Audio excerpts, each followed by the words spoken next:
Bridget leaned out the open window of James's parked car, grateful for the fresh air. His car smelled like mildew and French fries. She tilted the side mirror so it showed the glass doors of the police station entrance. Ashaya, you don't get to stick your head out the car window, because I don't trust that you wouldn't leap out of a moving vehicle if you saw a squirrel. Aw, you can trust me. Trust you to what? To go after the squirrel. Unrelenting is an easy-reading paranormal thriller. If you like that genre, but you prefer the horror elements absent or extremely mild, then this is a book you're going to like.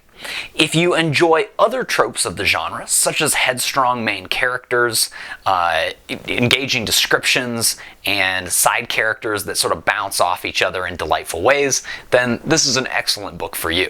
Can we get back to the French fries? I don't even mind the mildew. Hush. It's the story of a missing persons case gone cold. The overworked detective has all but given up, but Bridget won't take no for an answer when her sister is involved, even if that means taking the case into her own hands. The action is popcorn poppin', and the prose is buttery smooth. Stop it, you're making me hungry. Actually, keep going. On the other hand, if you're turned off by thriller tropes such as chapter cliffhangers, people being knocked out, the sort of thing of like, follow that car. Follow that car. Right, Stephanie, check your mirror. Signal. Now pull in. Then this may not be the book for you. I guess also I should say that if you're a huge fan of Cleveland, then maybe this book should have a trigger warning, not very positive depictions of Cleveland.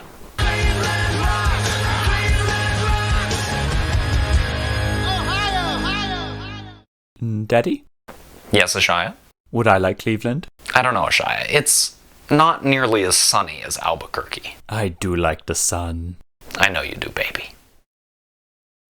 I settled into this book so easily. I got right into the main character's quest to save her sister, keep a candle of hope alive after everyone else had given up.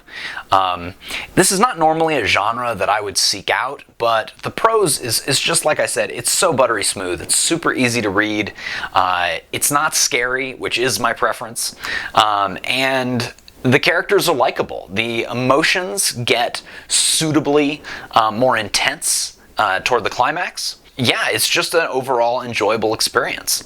Even though it's paranormal, it's not horror, it's not really that scary, it's not trying to be scary, and I liked that. I ain't scared of nothing. What about thunder? Not thunder.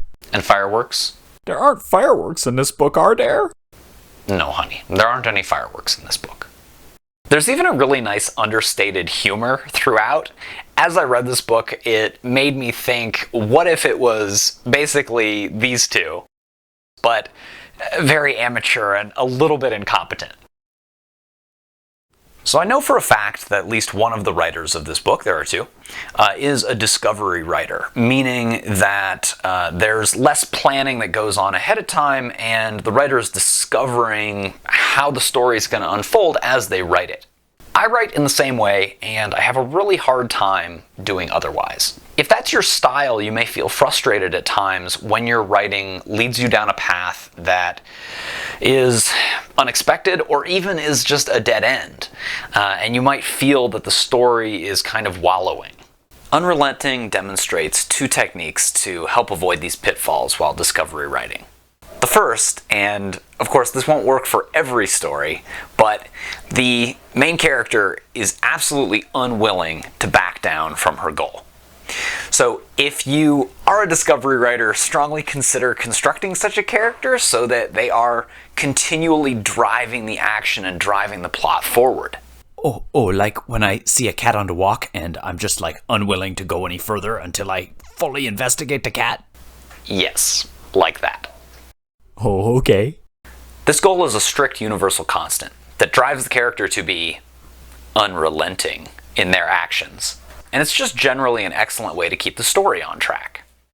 So second, the novel has a very clear action-reaction rhythm.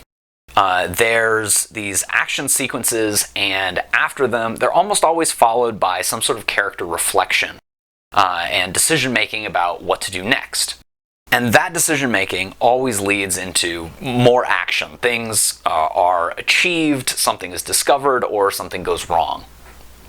And I suspect that this rhythm of action and reflection is somewhat mirroring the author's own process, where you have this idea of a scene, you want to write it out, so you write this action sequence, but then you yourself have to pause and say, okay, how did that go? What did that reveal?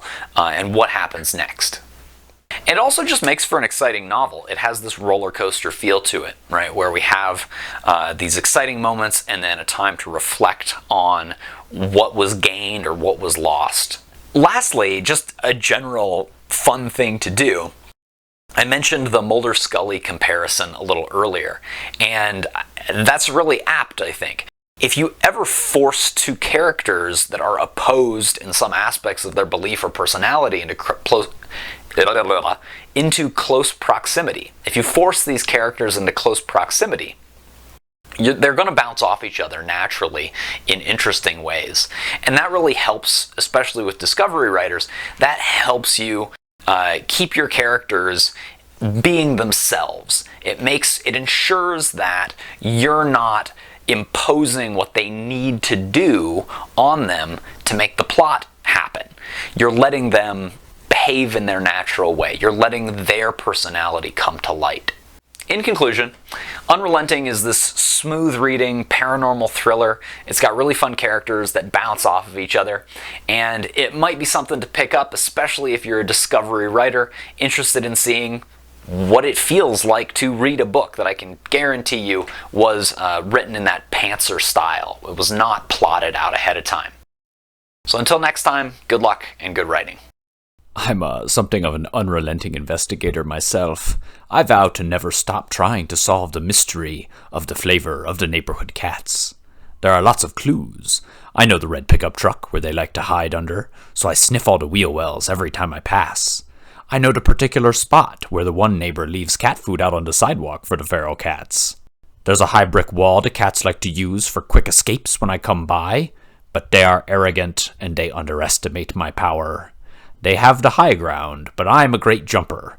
Mark my barks, someday the mystery of the neighborhood cat flavor shall be mine.